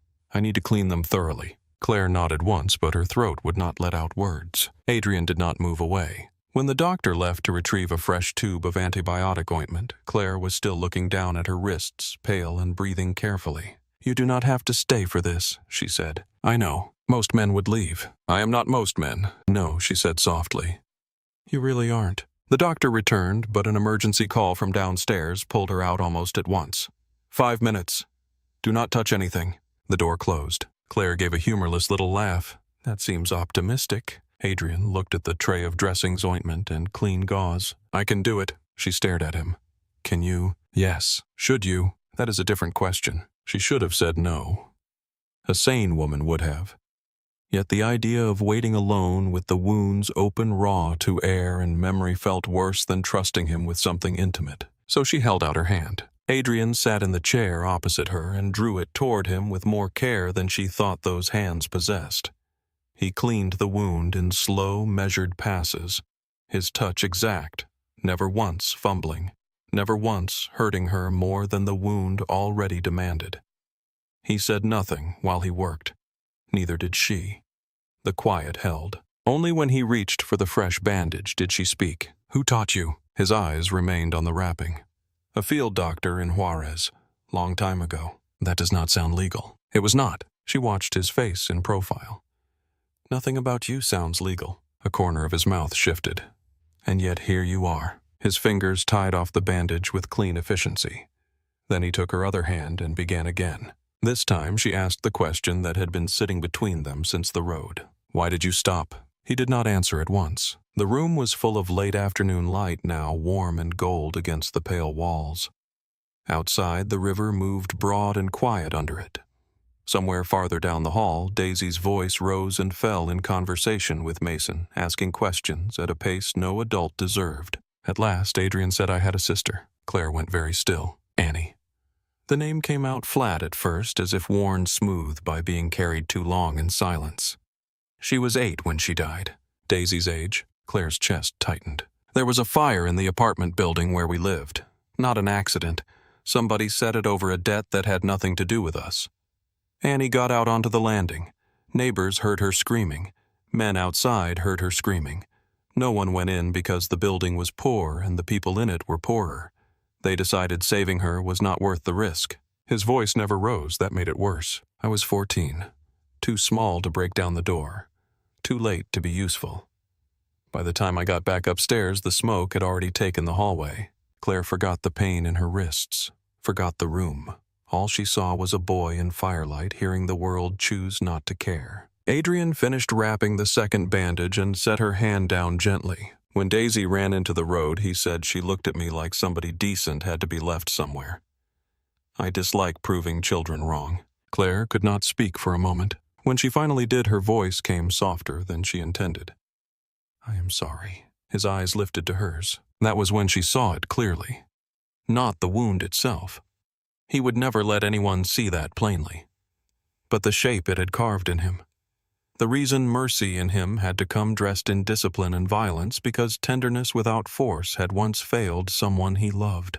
Without fully deciding to, Claire reached across the small space between them and laid her fingertips over the back of his hand. He went completely still, not pulling away, not leaning in, just still like a man hearing an unfamiliar language and recognizing one word. You are not too late for us, she said. The room seemed to narrow around that sentence. His gaze dropped briefly to her hand on his, then back to her face. You should rest. That is not an answer. It is the only one I have. Yet he did not move away, not at first. Their hands remained there a second too long for strangers too careful for lovers suspended in a space neither of them had prepared for. Then Daisy's voice came flying down the hall. Mama, Mr. Mason says I cannot teach the fox blackjack because it is morally questionable. Claire laughed before she could stop herself. Adrien withdrew his hand and stood. When Daisy burst into the room, the moment vanished so cleanly it might have been imagined. Almost. Daisy climbed onto the edge of Claire's chair and held up a deck of cards triumphantly. I won 3 times. Mason let you. He did not. Mason appeared in the doorway, deadpan as winter. I resent the accusation. Claire looked from him to Adrien. I live in a madhouse. A secure one, Adrien said. Evening settled slowly over the estate. Lamps came on one by one. Dinner was brought upstairs so Daisy would not have to leave her mother. She ate pasta with heroic concentration and fell asleep halfway through, insisting that foxes should absolutely be allowed to carry weapons if men like Falcone existed. Later, after Mason carried Daisy to the bed and dimmed the lights, Claire lay awake again, the house breathing around her. Her wrists were freshly bandaged. Her pain was manageable. The river beyond the windows was a strip of silver under the moon. A soft knock came at the half-open door. Adrien stood there, jacket back on one hand in his pocket. I have arranged an apartment for you and Daisy. Claire pushed herself a little higher against the pillows. Already. Yes. Where? Burlington. She took that in. A new city. A lake instead of the Hudson. Distance. Air. Chance. And work. Restaurant management. The owner owes me a favor and fears disappointing me, despite everything that drew a tired smile from her. That sounds healthy. It is effective. Claire looked at Daisy sleeping beside her. You really were going to rebuild our lives between breakfast and midnight. I dislike loose ends. She held his gaze in the dim light. That is not what this is.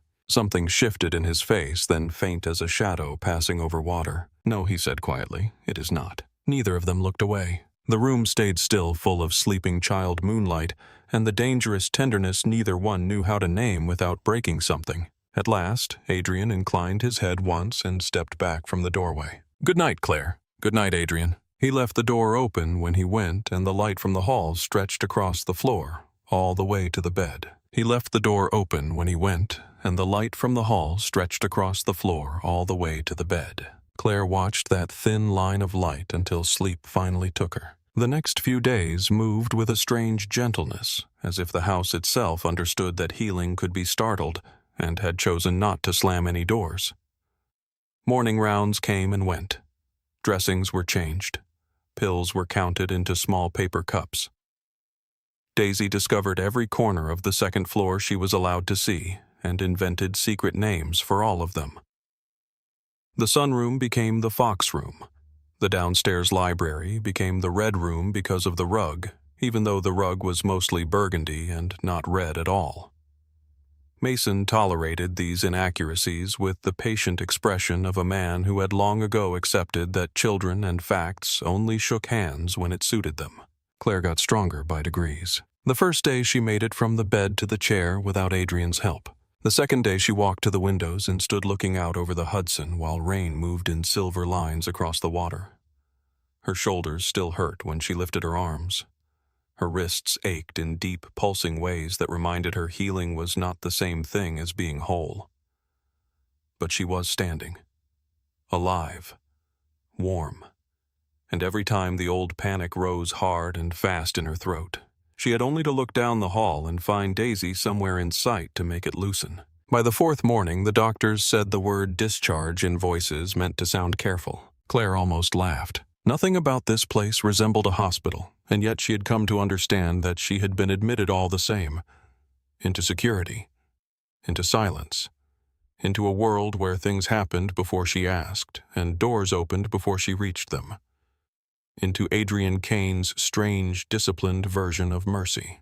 She stood in the dressing room attached to the suite, while a housekeeper helped her into a soft charcoal sweater and dark jeans that actually fit. Someone had bought everything new. Underwear, coats, socks for Daisy, sneakers, winter scarves, a blue dress that still hung untouched in the wardrobe, because Claire did not know what life would require that kind of softness from her again. When she stepped back into the room, Daisy was on the floor packing crayons into a small backpack with the seriousness of a field surgeon. "You have 7 blue ones," Claire said. "I need all of them. For school or for a black market?" Daisy glanced up. "Both." Claire smiled and reached for the dresser to steady herself. The room tipped a little less these days. That felt like a victory she kept private. A knock came at the open door. Adrien. He was in a dark overcoat today, black scarf loose at the throat, gloves folded in one hand. Everything about him looked city-bound, final, ready for weather harsher than the river estate. His eyes moved over Claire once, not slowly, not possessively, just thoroughly enough to confirm what mattered. Color in her face, balance in her stance. No fever, no fresh shadows under the eyes. Then his attention shifted to Daisy and the half-packed backpack. "You taking all the crayons?" Daisy zipped the bag with a sharp pull. "I am planning for uncertainty." Adrien looked at Mason, who stood in the hall behind him with 2 garment bags over one arm. "She talks like you now," Adrien said. Mason did not blink. "I consider that a public service." Daisy stood and slung the backpack over one shoulder. "Are we leaving today?" Claire looked at Adrien. He stepped fully into the room. "If you are ready." The question was for Claire, not Daisy, and the fact that he knew the difference settled somewhere low in her chest. She nodded, yes. The drive north took them out of the Hudson Valley and into a different kind of quiet. Adrien did not travel with a convoy this time, just one black sedan with Mason at the wheel.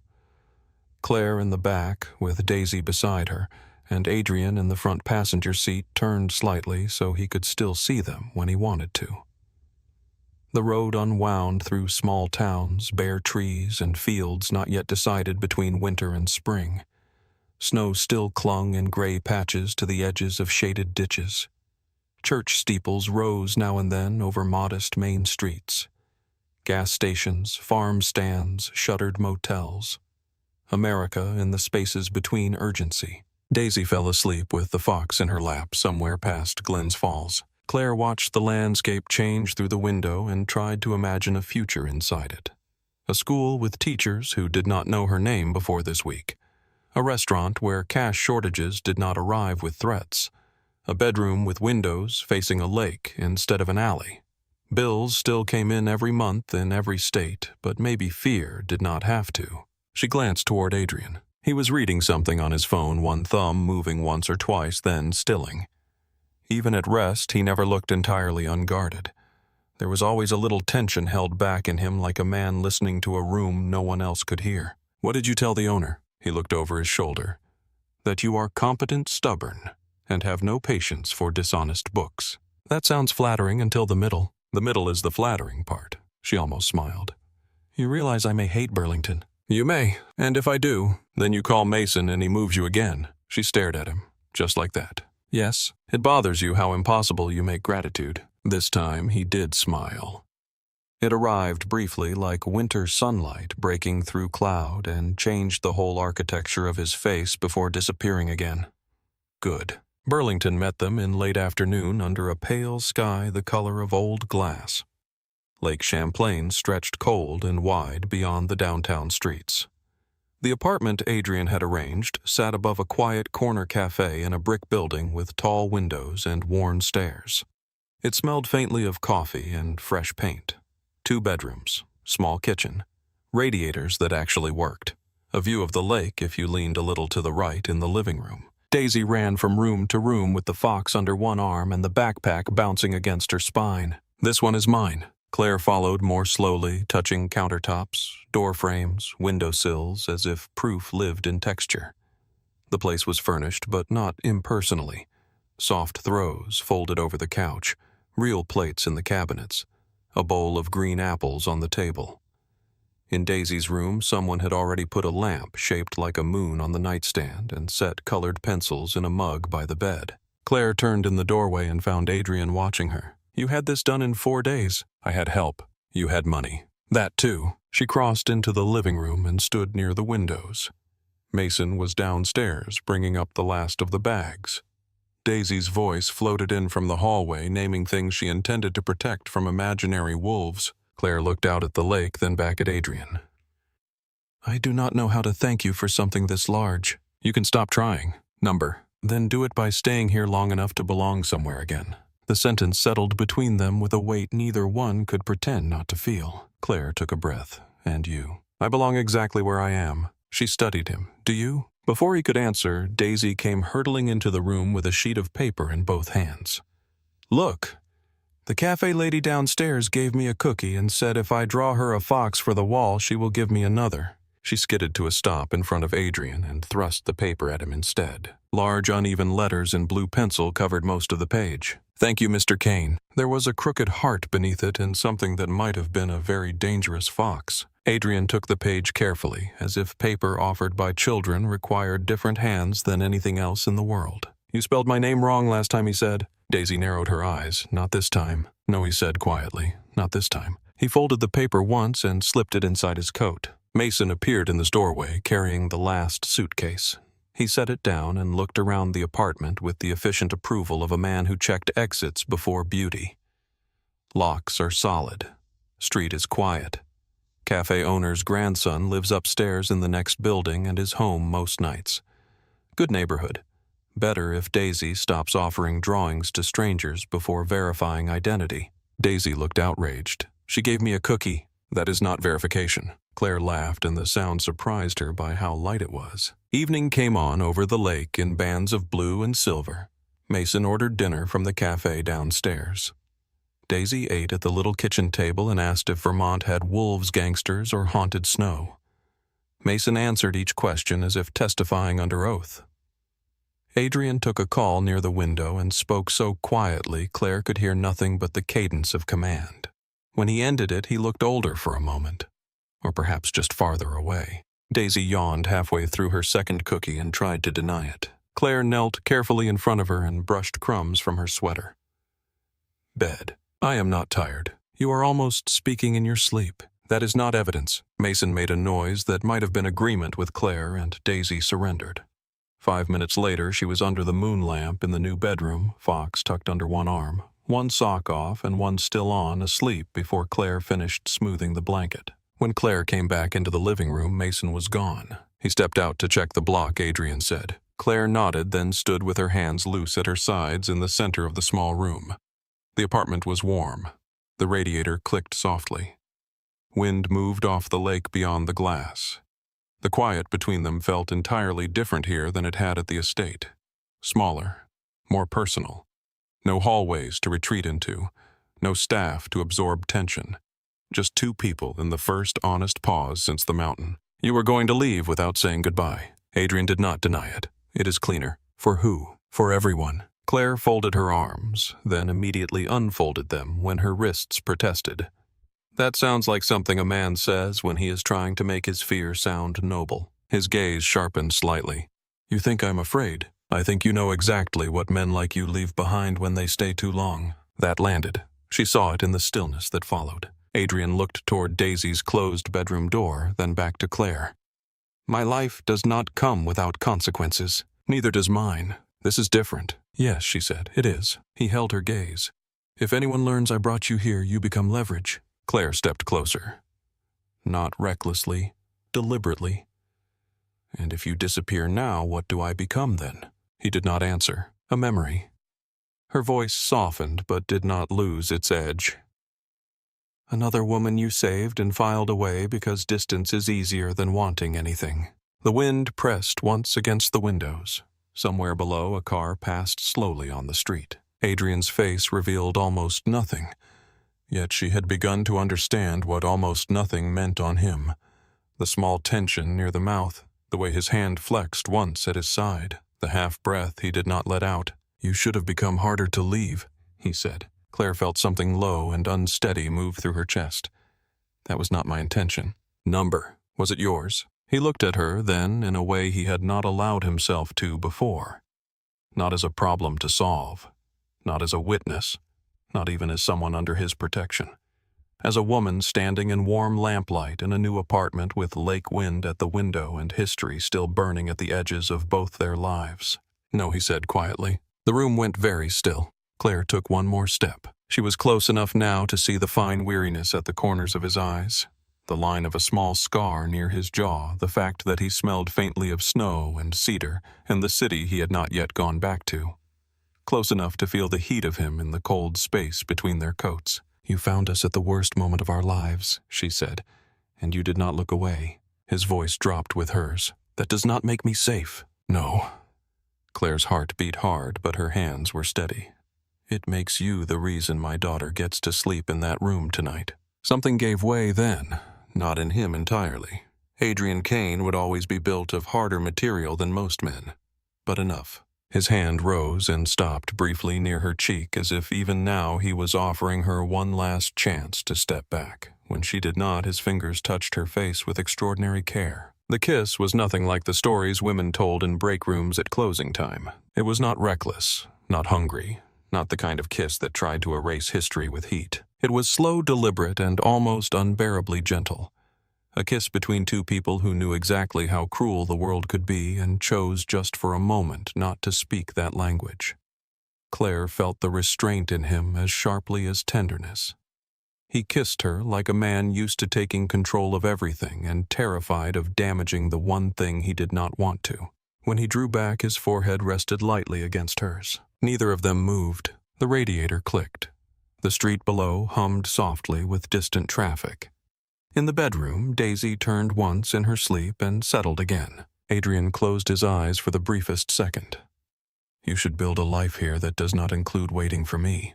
Claire's lips brushed the words when she answered. "That sounds like another noble version of fear." A breath of something that might have been a laugh left him. Then she touched the lapel of his coat fingers light. "I am not asking you for promises you cannot keep. I am asking you not to decide for me what I can survive." His eyes opened, dark, steady, entirely too close. "You already survived the worst of men?" "Yes," she said. "And somehow I am still standing here with you." That made him still again. For a moment, Claire thought he might say something dangerous enough to matter for years. Instead, he stepped back just far enough to look at her properly. "I have business in Manhattan tomorrow," he said. She smiled despite herself. "Is that your version of staying in touch?" "It is what I have. Then I suppose I will have to be patient." He studied her for one last second, then inclined his head as if accepting a challenge no one else in the room had heard. Mason returned not long after bringing cold air in with him and pretending not to notice anything at all. Adrien left 5 minutes later. No dramatic goodbye, no second kiss in the hallway, just one look across the small living room that carried more weight than a dozen speeches. Daisy woke just enough to hear the front door close. In the morning, she found Adrien's absence at once and marched into the kitchen in mismatched socks, outraged. He left. Claire was making coffee with hands that still hurt but no longer trembled. He had work. Daisy crossed her arms. He promised. Claire looked at her daughter, at the stubborn chin and serious eyes, and the fox clutched under one arm like a witness. He promised he would come back. That is not the same as staying for breakfast. Daisy considered this with the solemnity of a judge. Fine, but he should work on clarity. Weeks passed. Spring came late and then all at once. Ice withdrew from the edges of the lake. Sidewalks filled. The cafe downstairs learned Daisy's order before Claire did. The restaurant where Claire started work smelled of garlic bread and wine instead of cigarettes and cash fear. She wore black aprons and corrected supplier invoices and learned the names of regulars who tipped kindly and never once made her feel watched. At night, she walked home with the lake wind in her coat and the strange lightness of a woman slowly discovering that safety could be boring in the best possible way. Adrien did not call often. He was not a man for idle conversation, but sometimes Mason sent a text asking whether the heat worked or if Daisy had stopped teaching strategy to woodland animals. Once, very late on a Tuesday, Claire found a florist's delivery at the restaurant. No card, just white lilies and a note from the owner saying someone had paid in advance and declined gratitude. She knew anyway. By June, Daisy had a best friend in the building across the street and a teacher who wrote notes home about her imagination in careful, uncertain language. Claire kept those notes in a drawer and laughed over them at night. Then, one evening after closing, she stepped out onto the sidewalk with her keys in one hand and the last of the daylight fading gold over the lake and saw a black car parked across the street. Adrien leaned against the hood. No driver, no security detail, no coat this time. Just a dark suit. Sleeves rolled once at the forearm tie, gone the city still on him in the set of his shoulders. Claire stopped under the awning. He crossed the street slowly, as if giving her room to refuse the moment if she wanted to. She did not. When he reached her, his eyes moved over her face with the same old thoroughness, but there was something easier in him now. Not softness. Never that exactly. Just less distance. This time he said, "I am not here because you needed saving." Claire set her keys in her bag and smiled, tired from the shift and real in a way she had not been in years. "Good," she said, "because this time I'm not running." The street behind him glowed with restaurant lights and passing cars. The lake wind moved gently through the warm evening. Somewhere above them, in an apartment with a moon lamp in the window, a little girl's laughter carried down the stairwell, as if the whole city had room for it. Adrien looked up once, heard it too, and then looked back at Claire. The world remained dangerous. Men like him did not stop being what they were because one woman kissed them in lamplight and one child drew them into the shape of a protector. But on that sidewalk in Burlington, with summer settling around the edges of the day and possibility standing close enough to touch danger, was no longer the only language either of them knew. Claire stepped closer. This time when he kissed her, it felt less like surviving and more like beginning.